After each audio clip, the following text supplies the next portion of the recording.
ketika ditemui usai membuka kegiatan bersama dengan PT PLN.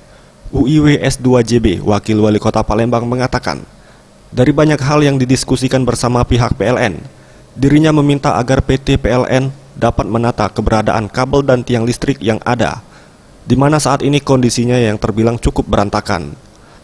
Selain itu juga diminta agar PLN dapat memberikan pelayanan yang lebih baik dari segi pengaduan, mengingat saat ini memasuki pergantian tahun 2020, dan selama ini masyarakat selalu mengadukan permasalahan listrik kepada pemerintah Kota Palembang.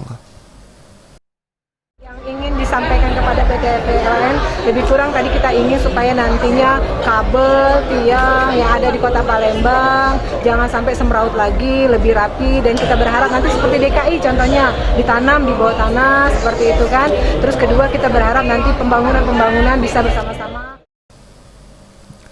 Menanggapi hal tersebut, General Manager PT PLN UIW S2JB, Daryono menuturkan bahwa menghadapi malam pergantian tahun, meski tidak ada penambahan daya, mengingat daya listrik saat ini sudah mencukupi kebutuhan daya di Kota Palembang yang mencapai 500 MW.